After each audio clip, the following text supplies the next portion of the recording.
Bonjour à tous, bienvenue dans cette nouvelle séance de minuit et ce soir je suis avec Chris qui est donc le petit-fils de Ed et Lorraine Warren et ce soir on va discuter d'un cas assez particulier, le cas Snedeker et Chris était sur place. It was a difficult case, honestly, and I was there for 9.5 weeks in a former funeral home.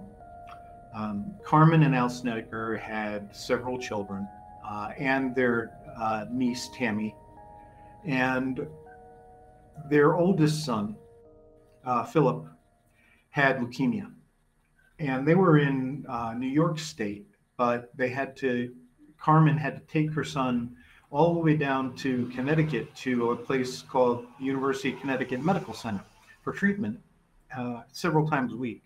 And they were desperate to move closer because it was far too much for Philip. And they found this house. Carmen found this house. She didn't pay a lot of attention. She was just happy to find a place that was affordable and close to the medical center. She didn't even notice, and this is amazing to me, they were renting this former funeral home. It still had the embalming table downstairs. It had the chemicals. It had funeral and grave markers. It even had the chain hoist that would lift the body up into what then became the master bedroom. They took the house, and Philip immediately wanted to stay down in the basement in this little, all right, we'll call it a bedroom. That was right next to the embalming room. The embalming room had French doors that you could see through that would go into the bedroom where Philip was. He kept complaining that he could see people, figures and shadows looking at him through the windows of the door. Of course, they didn't believe in the paranormal at all. So they were like, it's a symptom of his illness. But one time he saw his little sister come down. It was late. It was probably 10 or 11 o'clock at night. His little sister was, I don't know, 6 or 7 at the time. Forgive me. This was, I believe, 1989. I had just come back from Africa, and I've worked about 10,000 cases, so the details won't be perfect. I apologize. He saw his sister come down, and she made some comments and teased him. He chased her up the stairs, and his parents were there, and they said, "What's going on? What are you doing?" "My sister was just downstairs." "No, she's in bed," they said. "Yeah, she's been in bed for hours." And they checked, and sure enough, she was fast asleep. They had some crosses that were hanging up downstairs because, funeral home, they wanted to keep it a sacred place. And they disappeared. And yet they left imprints on the wall where the crucifix had been. He started to become very frightened. He started hearing these creatures, started complaining about them. He started to become a bit violent too. His personality was changing. And that's when they decided that they needed to get him special help. And they had him institutionalized, where he could get help for his leukemia, but they thought perhaps it was a side effect of the medication and the treatments he was going through. So he was sent away. And as soon as that happened, it started affecting Carmen and Tammy, their niece. There's a thing known as an incubus. This is an entity that attacks women sexually and violently. If it attacks men, it's called a succubus. And it started attacking both Tammy and Carmen. They were being raped. They called the church. The church put them in touch with my grandparents. My grandparents brought me in immediately. We went all together with my cousin at the time. It was his first case. So I was supposed to be teaching him, what to do in these cases. After the initial consultation, my grandparents asked me to stay with my cousin My cousin wasn't able to stay every night, but I was. And she would come under attack, Carmen. Even I have a photo of me on the floor with her laying down in the kitchen, and I'm trying to get this thing to leave her alone as she's being attacked. She actually drew what she saw when she was being pulled down into this dark place. There were all of these dark figures around her. It was a pretty horrifying case. Most fathers, most men on these cases do not experience much at first because they really don't believe. You know, they're less sensitive to what's going on around them. Mm-hmm. But eventually it breaks them down and they start also experiencing what's going on. There was a book called In a Dark Place. I do not recommend it. It's terrible. I had minute by minute records of what took place in that house for 9.5 weeks. And the author ignored it all. And then he blamed my grandfather, saying, well, Ed just said to make it up and make it fun. No, my grandfather wouldn't have done that. Don't get me wrong. My grandfather could embellish. He could get details wrong and mix up his cases. They worked 10,000 cases. So, even my grandmother occasionally would start talking about it. I'm like, Graham, that wasn't that case. That was this other case.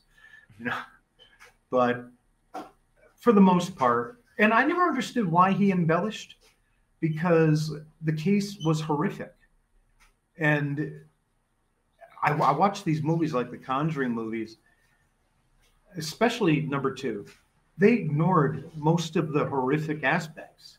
They throw in this monster, the nun, which wasn't accurate at all, doesn't exist.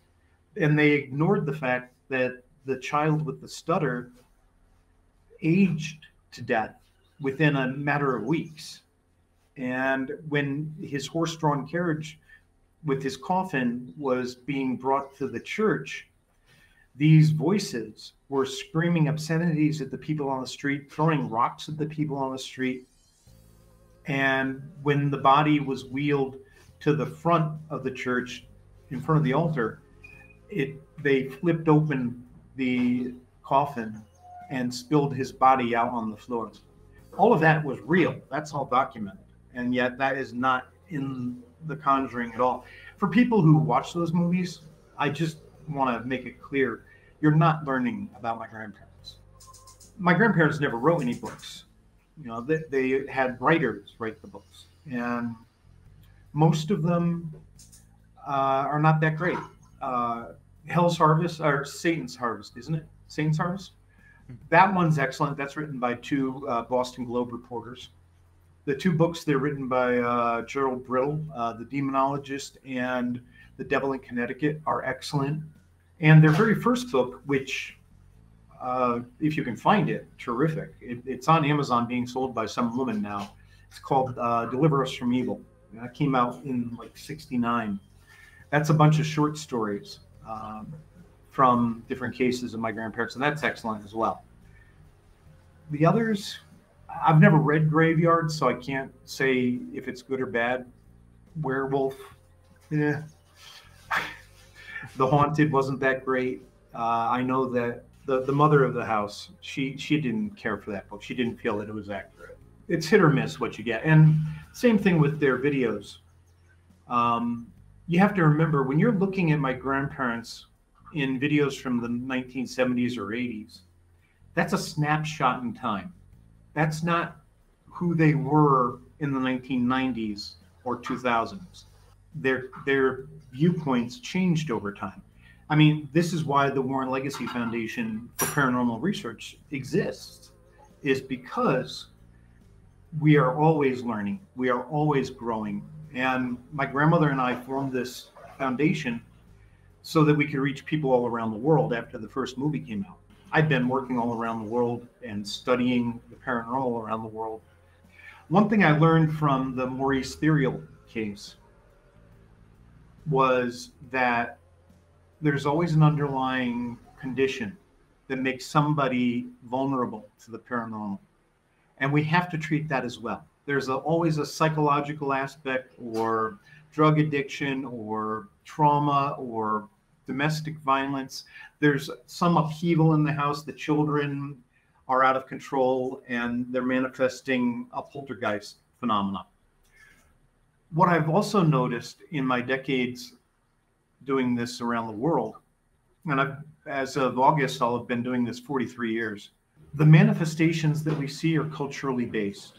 So you will not get a Christian entity, demonic entity, in a Hindu or Muslim home. You're going to get what they believe in. That tells me an awful lot about our own personal power. I honestly don't believe in demons. I am an exorcist who does not believe in demons. I believe in the power of faith. I believe in self-manifestation. There are things known as egregores or tulpas or thought forms. These are literal spirits. They are spirits, but they are created through our own energy. They did not have a life of their own before us. So I look at that, and I think that more often than not, that's what we're dealing with. It could be an out-of-control psychic. For instance, people on the autistic spectrum are often extraordinarily gifted. I honestly believe that they may be the next step in our evolution. But if they are lower functioning and not able to control what they're dealing with, then those manifestations can sometimes take on a life of their own. So you have to take care of that.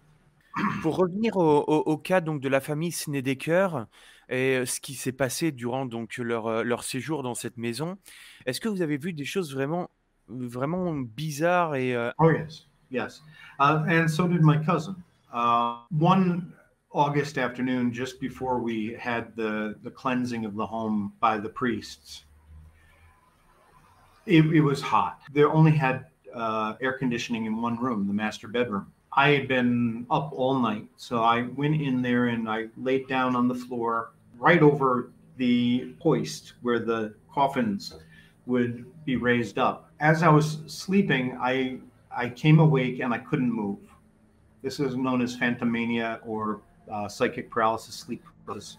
99 out of 100 times, this is a perfectly natural phenomenon. And it's not something you should attribute to the paranormal. But it's only ever happened to me on cases where things are bad and where there's hauntings. As I was stuck there, I heard the French doors that led downstairs to the embalming room. I heard them open.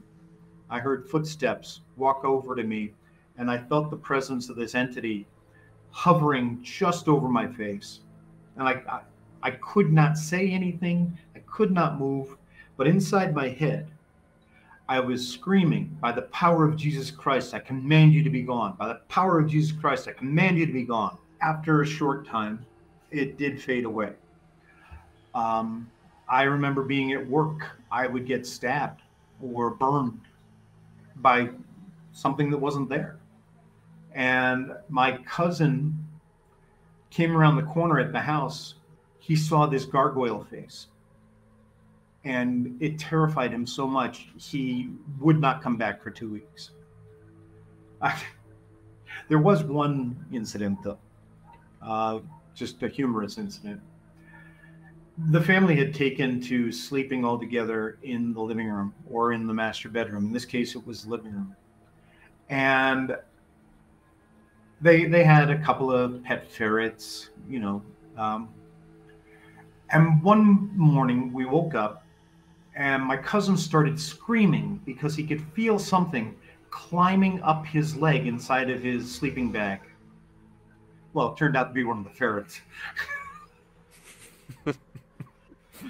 Yeah, so not so terrible. But in reality, also, I forgot to mention, there was this house, this former funeral home, actually had two apartments, the downstairs and the basement, which was the Snedekers, and then this other woman who lived upstairs. And she confided in me that she was also being sexually molested, but that she actually enjoyed it. This is not as unusual as you would imagine. I don't know why anybody would think that was a good thing, but she certainly didn't mind. Mais il y a quand même quelque chose qui est assez étrange dans cette histoire, c'est que donc cette famille Snedeker s'installe dans cette maison, il s'y passe des choses étranges et comme vous le dites, il y a des gens qui sont, à l'étage et donc qui apparemment ont aussi vécu des choses. Mais les gens qui sont arrivés après, ont-ils aussi vécu des choses? No, C'est and that's fine because it was a successful house cleansing. As a matter of fact, as soon as it was over, Philip went into remission. His leukemia was gone. He was no longer being troubled by these visions, and he came home. Oh, there was one other thing that was pretty damned amazing. And you will find that this is on, you'll find newspaper clippings. I actually have one. I have a copy of it. But we had been interviewed. This was back when my grandparents were publicizing their cases, which, you know, I understand they had to do that because how would people know about them if they didn't at the time? But we had been interviewed by a TV show, and I was outside with the kids and with another one of our researchers. It was 7 o'clock at night, and the Carmen called us in. She said, "The show's about to start. Let's come in and look at it." And as I was about to walk in, the electrical transformer on the telephone pole right in front of the house started sparking and arcing energy, and then it blew up as if it had been stuffed with dynamite. It just blew up, knocked out the power for the entire town of Southington, Connecticut. And that's a historical fact. So we never actually saw that particular interview. et comment vos grands-parents se sont retrouvés sur ce cas? I can't quite remember if it was the church calling them in or if it was Carmen. You know what? I do think it might have been Carmen, actually. In that particular case, I have to say the church and my grandparents had more of an adversarial relationship. And my grandparents were using the media to try to force the church to help. They didn't want to be involved. They didn't want the publicity. This happens far too often with the Catholic Church. They don't want to have anything to do with anything that might expose them to the public, which frustrates me tremendously because the Pope is out there saying, yes, this is really happening, and yes, we need more exorcists. And yet, on the local level, the bishops and the priests especially, they want nothing to do with it. Most parish priests don't even believe in the paranormal, which, how do you not believe in it when you are preaching about God? God is paranormal. Qu'est-ce qui s'était réellement passé dans cette maison? Quelle était au final l'origine de ces manifestations? Oh, honestly, there were theories that I do not agree with. My grandfather came up with this theory that necrophilia had been performed on the bodies, that drifters had been taken in to work on the bodies by the funeral home. There's no evidence for that. I don't agree with that. Oui, parce que c'est ce qui est dit dans le livre. Yeah, well, as I said, the book's garbage. If you want to learn more about this, there was a wonderful documentary done called A Haunting in Connecticut. And the last time I checked, it was available on YouTube. It was a 2-hour documentary. Et donc pour vous, si l'origine de ces manifestations n'est pas ce qu'on lit dans le livre, ça vient d'où? I have only theories. Anybody who tells you that they're an expert in the paranormal is lying to themselves or lying to you. There are no experts. I'm just a student, and I'll be a student for the rest of my life. But remember, I told you that there are always underlying conditions that make somebody vulnerable. We were dealing with a family in crisis, with a boy who was suffering from leukemia. And it is possible that that combined with the energies left over in that home, yes, because it was a former funeral home, and because so many of those items were left in the home, it is possible that that created a manifestation, that they created the manifestation. Donc du coup, ça aurait été créé uniquement par la maladie, par tout ce qui entourait en fait cet enfant. That's my theory. That's only a theory. Mhm. We never found evidence of any abuse. We never found, and if you've ever seen the movie, I understand that at the end, corpses come out of the walls. No, no, no, no. A lot happened in that house, an awful lot. But you know, there's an old movie called, I believe it's called The Haunting, from 1963. It was my grandfather's favorite horror film because it said it showed a good example of what a true haunting is like. You never see anything. In the Snedeker home, we did see things, but it wasn't as though we saw things manifesting all the time. It wasn't a poltergeist case where things were flying around. I've had plenty of those, but this was not one of those. This had become internalized. This was attacking them mentally and physically.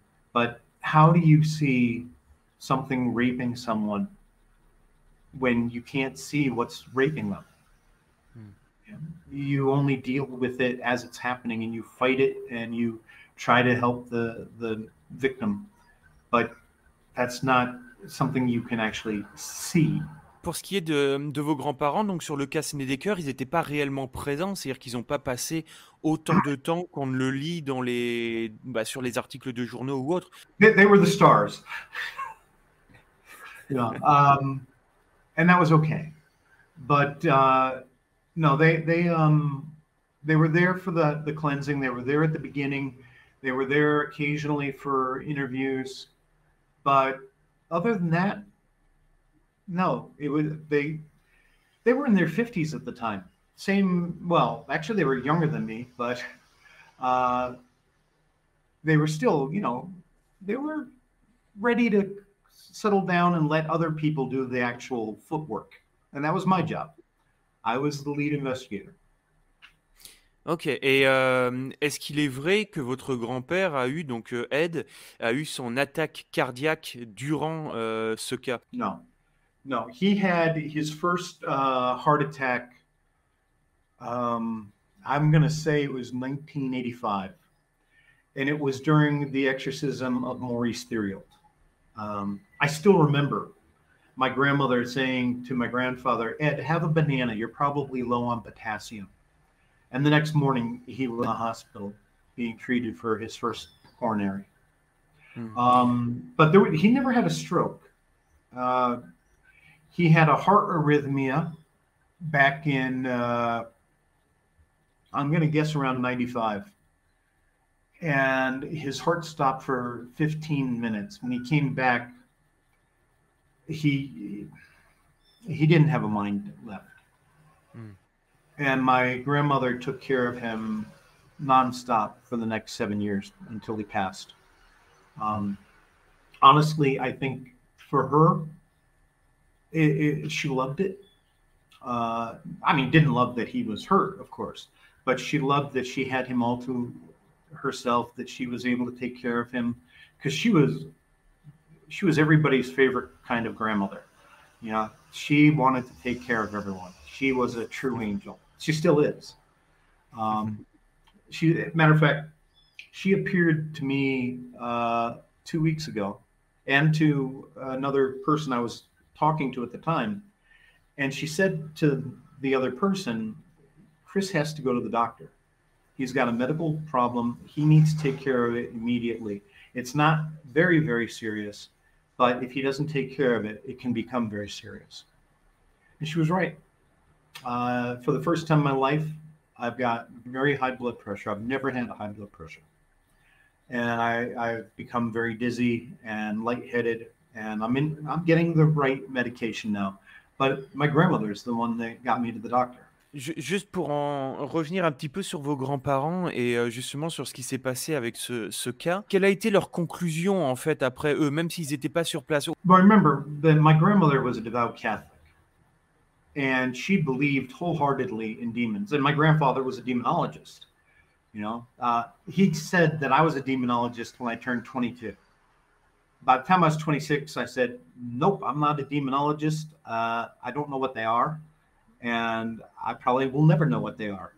I actually cannot stand the term anymore because so many people walk around saying, I'm a demonologist. Really? What does that mean? You know, I'm an expert in demons. Really? What kind?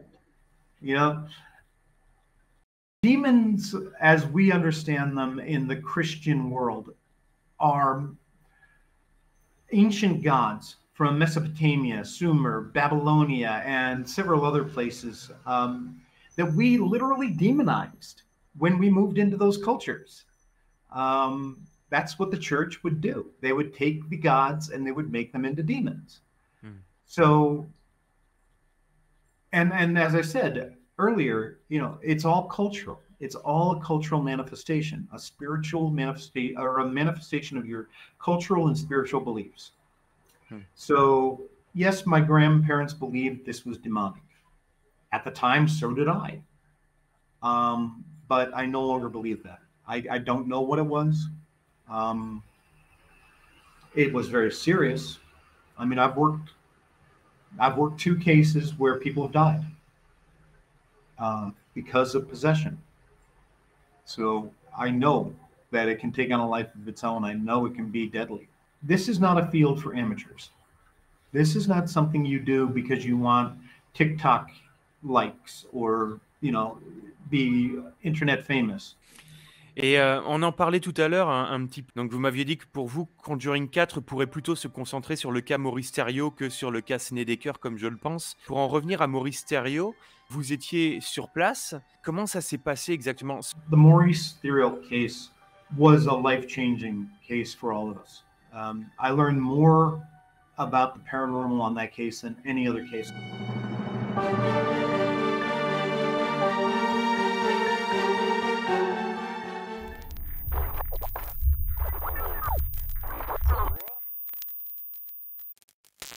The Maurice Thériault case was a life-changing case for all of us. I learned more about the paranormal on that case than any other case. I was only 20 years old. And I was going there with a college friend. This was in Warren, Massachusetts, which is kind of ironic. My grandparents got a phone call from Maurice and his wife, Nancy. Words were being carved into his back in French. Now, Maurice was illiterate, and he was a French Canadian. He was the only one in the family who spoke French. So the family would read these things that were cut into his back, and then he would translate it for them. It had started where he had been out in the farm, because he was a farmer, and there was this woman who had appeared to him. It was a ghostly figure. He also had found 2 pieces of wood that were glowing in the field, and he took them and he made a cross and he put it up on the wall. Immediately, that cross disappeared, but it left a glowing imprint for weeks afterward. He started coming under attack. He started coming under possession. And that's when they called my grandparents. The first day we went there, we had the initial consultation. We learned that Maurice had had a horrific childhood. Horrific. I don't know how graphic I should be, but the truth is, his father was a monster. Then one day, Maurice's father called him and said, first time in his entire life, he said, Maurice, I just want you to know I love you. And then while Maurice listened on the phone, his father put the phone down, walked in the next room, picked up his gun, killed Maurice's mother, and killed himself. My grandfather thought, all right, well, maybe these problems that we're having are caused by the father. He brought us all to the graveyard so that Maurice could tell his father that he forgave him and that he loved him. While we were watching Maurice talk to his father with tears coming down his face, I watched Maurice get punched so hard under the chin, you could hear the whap! Mm-hmm. And he flew back more than 3 meters, flat on his back. I mean, through the air, flat on his back. That was our very first day in the house. My grandfather asked me, Ray Jefferson, and 2 other former police officers to take turns in the home. When I was there with Ray, we were helping around the house and around the farm, and it was early spring, and we went down to the greenhouse and we were planting tomato seedlings, and Maurice started complaining that he was very, very cold. I said, well, it is still kind of chilly. Why don't you walk over to the wood stove and get heated up, get warm? And we went back to working and he didn't move. And Ray said to me, Chris, look. And I looked and Maurice was staring at us with eyes slit like a snake.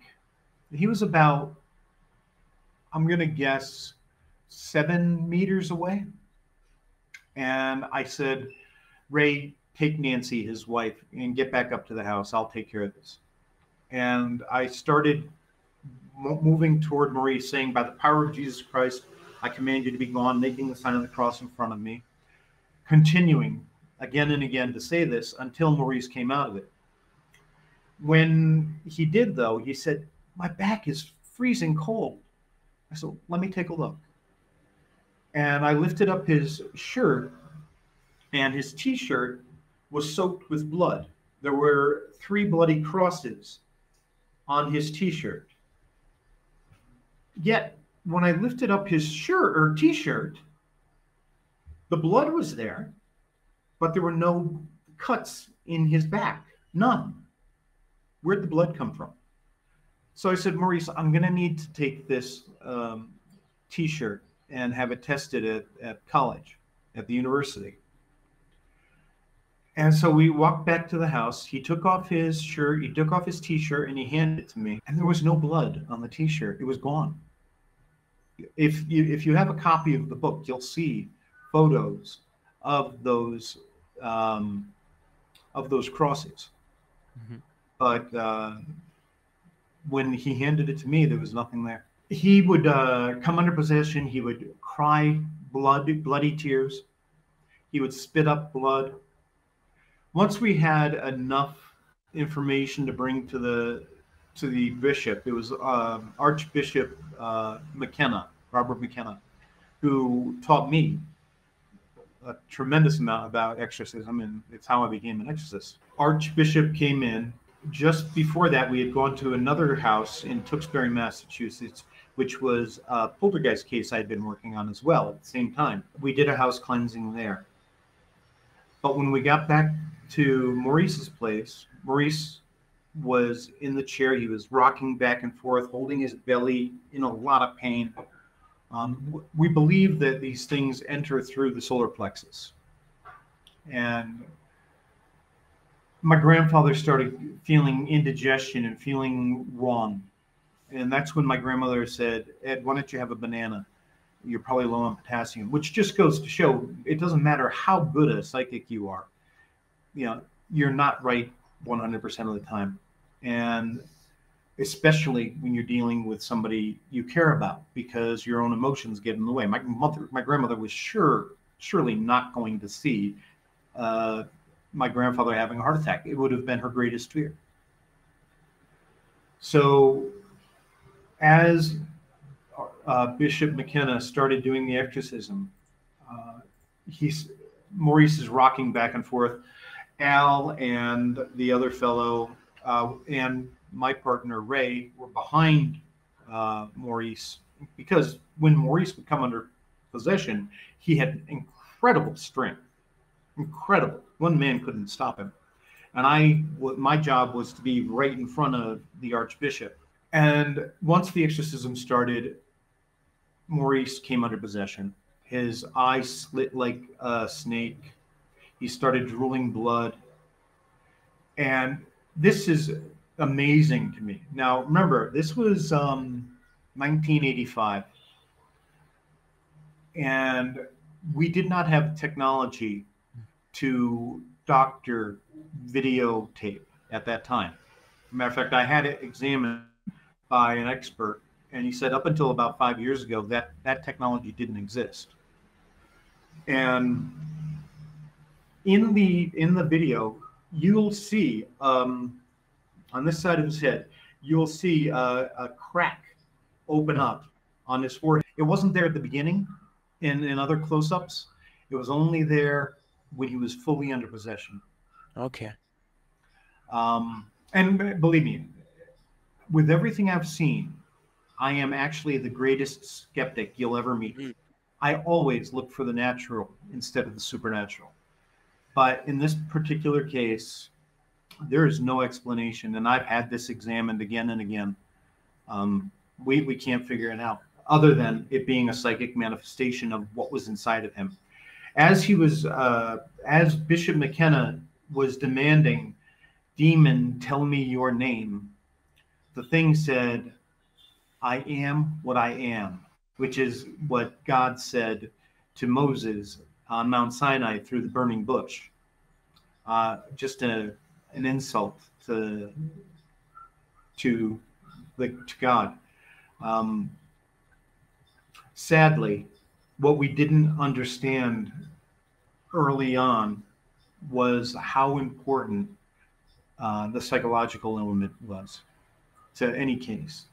And Maurice didn't get the trauma therapy he needed afterward. And a few years later, he started to slide again. He started to come under possession again. Nancy couldn't take anymore. She was just tired of living with it and living with him like that. And she got a restraining order on him and had him out of the house. And just like his father, he waited for Nancy to come home from work, shot her with a shotgun, blowing off her arm, dragged her bleeding into the kitchen, sat her at the table. And for several minutes, she thought, "This is it. I'm going to die just like Maurice's mother." And at the last moment, and my grandfather says this was Maurice coming back under control and heroically sacrificing himself. At the last moment, Maurice turned the gun on himself and blew his head off. This is why when we're dealing with a case, half of our job is diagnosis, figuring out what's really going on, and then dealing with all of it at once. We cannot only deal with the paranormal, because inevitably, whatever is bothering you is going to come back. Et sur ce cas Maurice Thériault, on ne peut pas juste imaginer qu'il ait été dépressif justement suite à son enfance, à ce qui s'est passé durant son enfance avec son père. You can certainly imagine that, yes. Except that there were actual manifestations that Nancy reported that were paranormal. Now, does that mean that he was not self-manifesting that phenomena? No, that is possible.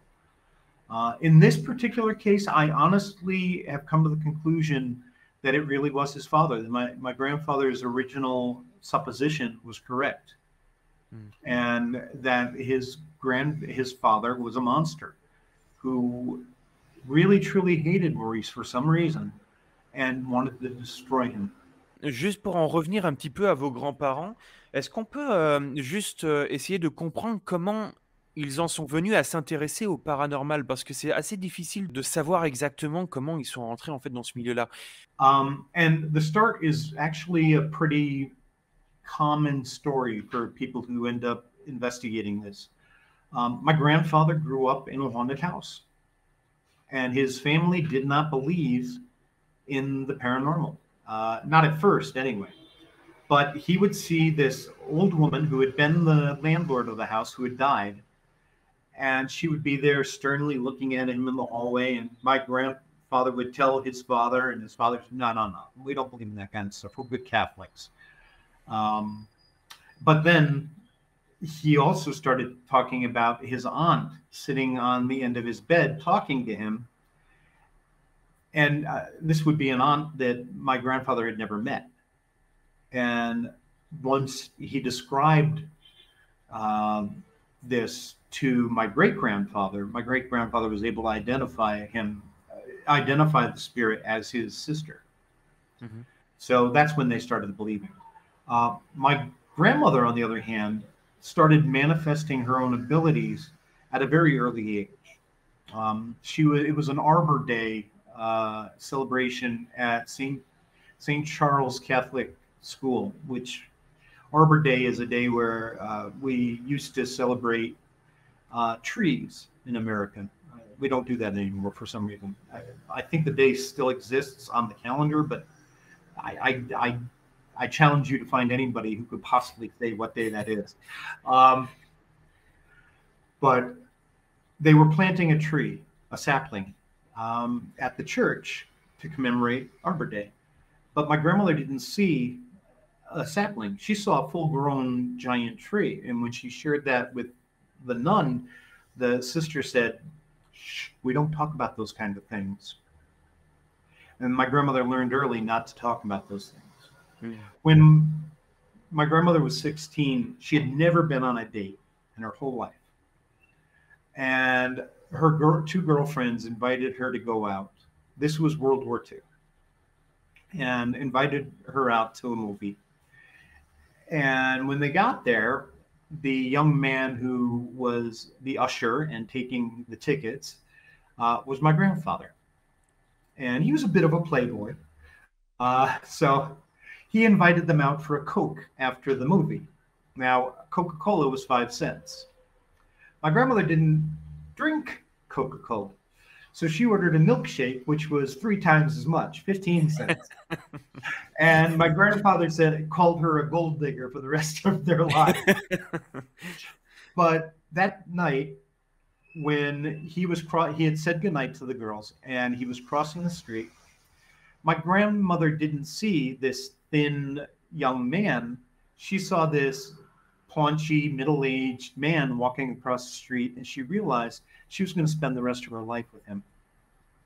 And very soon after, he had tried to actually join the Marines at 16, and his father found out and ran down and pulled him right out. But at 17, he legally was allowed to join the Navy. So he married my grandmother at 17, got her immediately pregnant, and then went off to war. And my mom was actually born while he was serving in the occupying forces in Japan. Mm-hmm. But as soon as he came back, he used the money he had earned from something known as the GI Bill to go to art school. And they were still fascinated by, he especially was fascinated by hauntings and the paranormal. And they just started traveling around the country. My grandmother would investigate in newspapers and so forth mentions of hauntings. And then they would go there and they would get a plate and they would paint on the plate the house. Then my grandfather would send my grandmother to the door, because she was much more charming, to try to sell the plate so that they could get in the house. And then they would use that so that they could get into the house. And then my grandmother could use her abilities to try to figure out what they were actually experiencing there. Oddly, they did not believe in anything demonic at that time. It took about 6 years of investigation before they started to believe in the demonic. Yet, again, as I said earlier, their viewpoints changed over time. But my grandfather, when I was growing up, rock and roll was literally satanic. And so I missed out on a whole lot of great music growing up because I believed my grandfather. He also thought that witchcraft and Satanism were the same thing up until the late 80s, when he finally figured out that they were absolutely different, and that witches are not necessarily evil, just like Christians are not necessarily good. It's all about how you use it. You know, more people have died in the name of Christ than any other cause in the history of the world. So their viewpoints did change over time. They evolved, which is good. I mean, otherwise, if you go into this and you never change your viewpoint based on the evidence you get, then it's a religion for you. It's not a field of study, and that's a shame, because you're doing a disservice to the people you're supposed to be serving. They started doing this in the mid-40s. They didn't even do their first lecture until like 1968 or 69, which was actually a lecture where the Historical Society of Monroe, Connecticut had asked them to display their paintings, which my grandfather had painted representations of cases they'd worked, and then asked them to talk about those. It was a fundraiser for the local historical society. Mm-hmm. There was no monetary motivation there. You know, by the 70s, they realized that by being well known, they could get more, they could help more people, they could reach more people. And they started doing lectures on a regular basis so that they could reach people in need and dispel a lot of the craziness that was out there. I used to try to defend my grandparents from the trolls online. And I found out very early on that all you do is encourage them. And it's not worth it. Parce que c'est vrai on imagine souvent qu'ils étaient là au bon endroit, au bon moment, c'est-à-dire en pleine satanique panique aux États-Unis, cette peur des cultes sataniques, toutes ces histoires-là. Donc, my grandfather actually believed in that at the time. He really did. He really thought the satanic panic was real. He bought into that wholeheartedly. I even remember I was in college again, and he wanted me to go undercover. The police had asked, and he wanted me to go undercover into a satanic group that they felt were murdering young girls. And my mother said no, which I think was a good idea, because I'm not a great actor. I don't think I could have pulled that one off.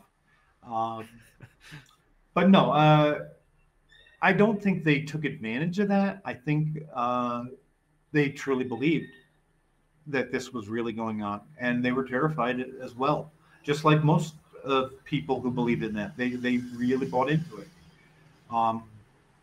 It's not something we ever discussed too much, but I believe that they sincerely thought that this was real.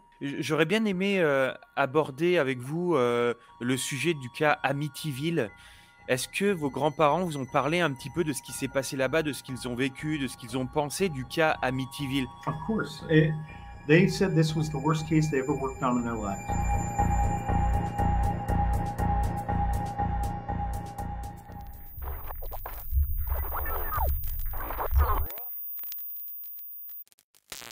They said this was the worst case they ever worked on in their lives. I wouldn't agree. I think they've worked other cases that were far worse. But it affected them tremendously. My grandfather had outlandish theories about it, completely outlandish. But the actual reality, you know, there's this idea online. There's a famous photo of this, what looks like a little boy with glowing eyes looking out of a bedroom door. That photo was taken by a Channel 5 news photographer out of New York City, WNET, I believe it was. The news had invited my grandparents in to investigate this house because they had been told it was a haunted house.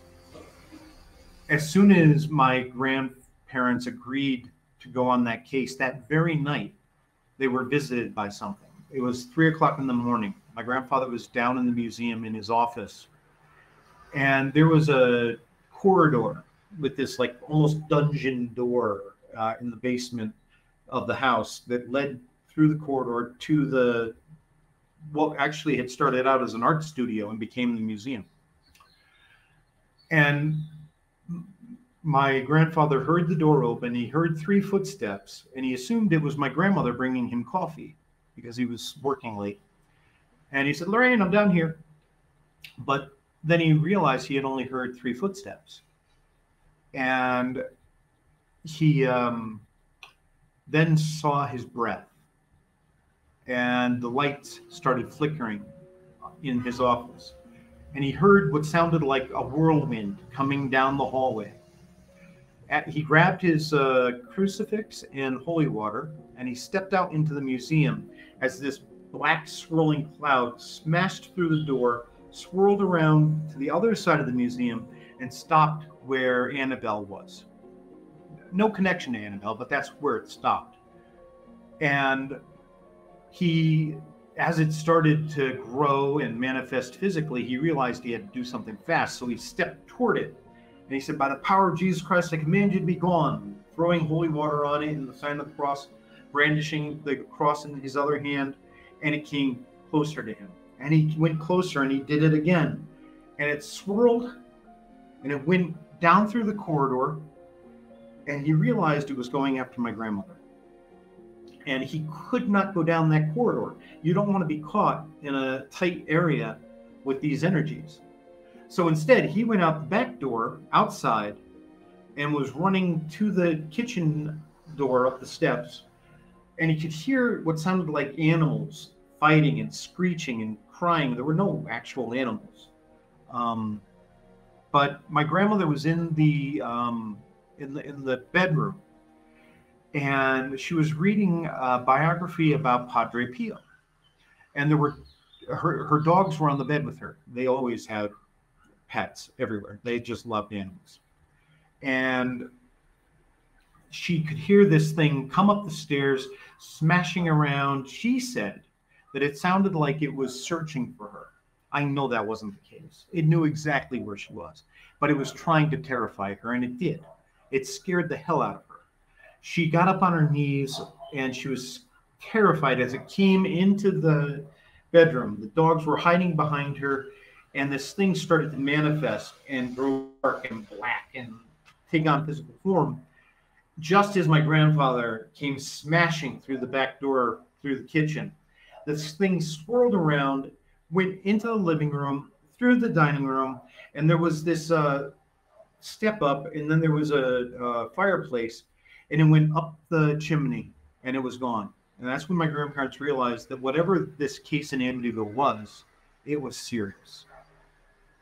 Okay. So when they were called to go, when they went there that first day, they had to go to Kathy Lutz's mother's house because the Lutzes were too terrified to ever go back to that house. They were never going to go there again.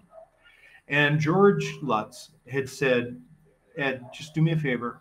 I don't want any of the materials in the house. I just want the deed so I can sell it, so I can get rid of the house." And so my grandparents went there with Channel 5. Channel 5 wanted them to do a seance with 2 other mediums and my grandmother, which didn't do anything. And then they split up. My grandmother went with a reporter and a cameraman and photographer upstairs. She said it felt like she was walking against rushing water, like a heavy river, as she was forcing her way up the stairs. At the same time, my grandfather went downstairs, and he said that it felt like this wet blanket, soaking wet blanket, was thrown on his shoulders, and he was forced down to his knees. And once he managed to get up, he saw this little door, and he smashed it open or got it open somehow. And in there was this little room with satanic glyphs and symbols and bones and other paraphernalia. And they realized that this had been a leftover from Ron DeFeo Jr., who had been practicing um, Satanism. Now, Ron and his family were the family that owned the home just before the Lutzes. And they had a lot of interfamily problems. And Ron was also on heroin, I'm told. And one night he came under possession. Why do we know it was possession? Because he went from room to room to room. And now the houses in Long Island, in Amityville, Long Island, are very, very close to one another. They're very narrow land plots. So the house is very close. He went with a shotgun from room to room, and he killed every single member of his family, every single one of whom was found face down in their bed. If somebody's going around shooting off a shotgun in your house, especially if you're one of two parents in that house, wouldn't you have immediately gotten up? If your husband was just shot, wouldn't you have at least been able to turn around and, what? My belief is that they were suffering from psychic paralysis. They knew exactly what was happening to them, and they could not move to do anything. That left a terrible mark on the home. Even Ron DeFeo Jr.'s father, Ron DeFeo Sr., had made a special trip earlier to the cathedral in Montreal to buy a bunch of religious statues.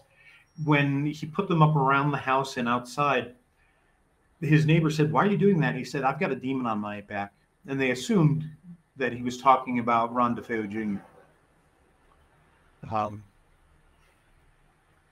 This is a case that affected my Now, my grandparents weren't there long, okay? But afterward, it continued to affect them. They were driving through Pennsylvania. And in Pennsylvania, there are a lot of little towns with biblical names: Bethlehem, Paradise, Lord's Valley, you name it. There are tons of them. And my grandfather made this innocent joke. Not even Annabelle or the Amityville Horror could hurt us here.